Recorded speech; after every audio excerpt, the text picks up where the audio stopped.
नमस्कार, आप देख रहे हैं 4 PM और मैं हूं आपके साथ सिमरन। दोस्तों, क्या इस देश में जांच एजेंसियां सिर्फ चुनाव जिताने का एक हथियार बन के रह गई हैं? क्या भ्रष्टाचार के बड़े-बड़े दावे से वोटिंग की तारीख पर ही वैलिड रहते हैं? सवाल इसीलिए क्योंकि आज एक ऐसी खबर आई है जिसने ईडी की कार्यशैली का खेल खोल दिया है।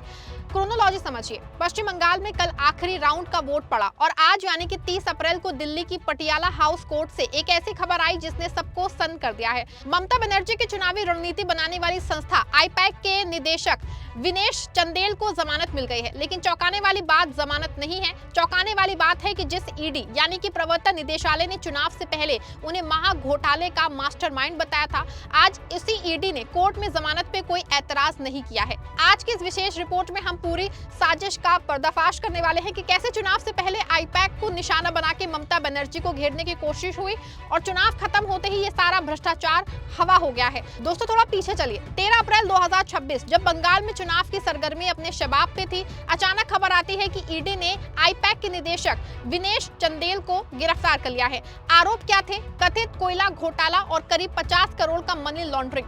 गोदी मीडिया ने ढोल पीटना शुरू कर दिया कि ममता बनर्जी का वॉर रूम भ्रष्टाचार का अड्डा है। उस वक्त ऐसा माहौल बनाया गया जैसे आईपैक ने कोई बहुत बड़ा कांड ही कर दिया हो।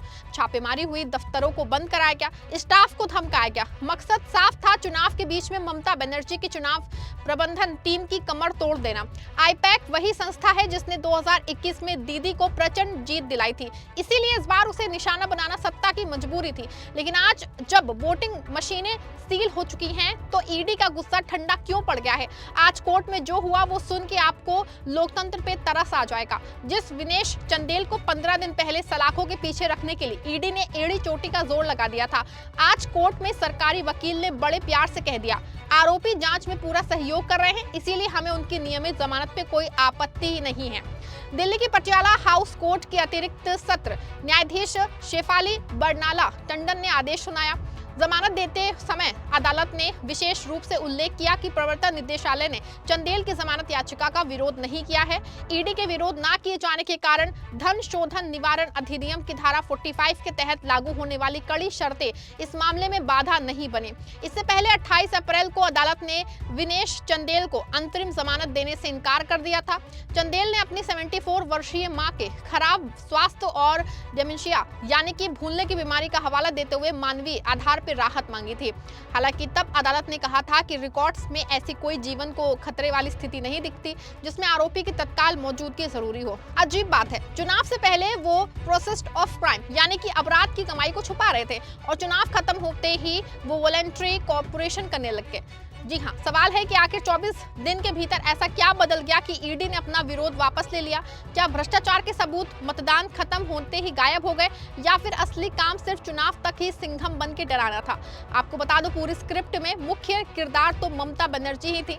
आईपैक पे हमला दरअसल ममता की लोकप्रियता और उनकी चुनावी बिसात पे हमला था। ममता बनर्जी खुद आईपैक के दफ्तर गई थी, उन्होंने सुप्रीम कोर्ट तक लड़ाई लड़ी, लेकिन उस वक्त उन्हें भ्रष्टाचारियों की रक्षक बनाया गया। दोस्तों, आज सत्ता की आंखों में आंखें डाल के पत्रकारिता करना मुश्किल हो गया है। हमारे 4 PM नेशनल यूट्यूब और फेसबुक चैनल को, जिसे आपका प्यार और विश्वास हमेशा से मिलता रहा है, उसे बंद करके सरकार ने ये साबित कर दिया है कि वो आपके सवालों से कितना डरती है।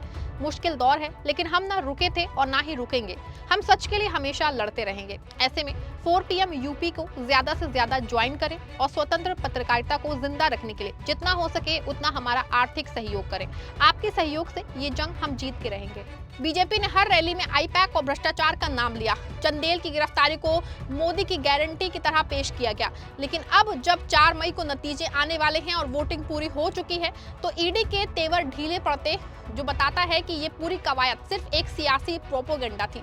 आईपैक के मालिक को जमानत मिलना सिर्फ एक कानूनी राहत नहीं, बल्कि ये उन लोगों के चेहरे पे तमाचा है जिन्होंने जांच एजेंसियों को अपना चुनावी एजेंट बना दिया है। विनेश चंदेल को ईडी ने अप्रैल 2026 में पश्चिम बंगाल विधानसभा चुनाव के प्रचार के दौरान गिरफ्तार किया था। ये मामला पश्चिम बंगाल में कोयले के अवैध खनन और परिवहन से जुड़े मनी लॉन्ड्रिंग की जांच से संबंधित है। लेकिन आईपैक टीएमसी का चुनाव प्रचार संभाल रही थी, इसीलिए ममता बनर्जी और उनकी पार्टी ने इसका विरोध किया था। छापे के दौरान ममता खुद आईपैक के दफ्तर में पहुंच गई थी, जिसकी शिकायत ईडी ने अदालत में की थी। जांच एजेंसियों का आरोप है कि आईपैक को पश्चिम बंगाल कोयला खनन रैकेट से लगभग 20 करोड़ रुपए हवाला चैनलों के माध्यम से प्राप्त हुए थे। यह अपराध से की गई कमाई थी। विनेश चंदेल आईपैक में निदेशक और कंपनी में उनकी 33% हिस्सेदारी है। ईडी का आरोप है कि कोयला तस्करी सिंडिकेट से जुड़े एक हवाला ऑपरेटर ने आईपैक की पंजीकृत company Indian pack consulting private limited को करोड़ों रुपए ट्रांसफर किए थे। मामला नवंबर 2020 में सीबीआई द्वारा दर्ज की गई उस एफआईआर से जुड़ा है जिसमें आसनसोल के पास ईस्टर्न कोलफील्ड्स लिमिटेड की खदानों से करोड़ों रुपए के कोयले की चोरी और तस्करी का आरोप लगाया गया था। ईडी की जांच में सामने आया है कि इस अवैध कारोबार से होने वाली कमाई का एक हिस्सा हवाला के लिए जारी है आईपैक तक पहुंचाया गया था। हालांकि ये सिर्फ आरोप है। ईडी ने अभी ना तो साबित कर पाई है और ना ही अदालत ने विनेश चंदेल को कोई सजा सुनाई है। दोस्तों, सवाल सिर्फ विनेश चंदेल का नहीं, सवाल उस भरोसे का है जो आम आदमी इन संस्थाओं पे करता है। क्या भ्रष्टाचारी और बेगुनाह का फैसला चुनाव की तारीखें तय करेंगी? अगर विनेश चंदेल ने सच में 50 करोड़ का घोटाला किया था तो आज ईडी ने विरोध क्यों नहीं किया? और अगर वो बेगुनाह थे तो चुनाव के ठीक पहले उन्हें जेल में डाल के चुनाव प्रक्रिया को प्रभावित क्यों किया गया? ये खेल साफ है। विपक्ष की रणनीतियों को उलझाओ, उनके फंड्स रोक दो, उनके दिमाग को जेल में डाल दो और जब चुनाव खत्म हो जाए तो उन्हें चुपचाप बाहर आने दो। ये लोकतंत्र के साथ सबसे भद्दा मजाक है। दोस्तों, विनेश चंदेल बाहर आ चुके हैं। चुनाव आयोग और ईडी की जोड़ी ने बंगाल में अपना काम कर दिया है, लेकिन क्या बंगाल की जनता इस क्रोनोलॉजी को नहीं समझ रही? जिस तरह से चुनाव के ठीक बाद ईडी के सुर बदले हैं, उसने सरकार की नीयत पे सवाल काफी खड़े कर दिए हैं। आपको क्या लगता है कि आईपैक पे कार्रवाई सिर्फ चुनावी स्टंट था? क्या ईडी अब सिर्फ एक पार्टी का टूल बन के रह गई है? अपनी राय दीजिएगा, वीडियो को लाइक और शेयर करिएगा।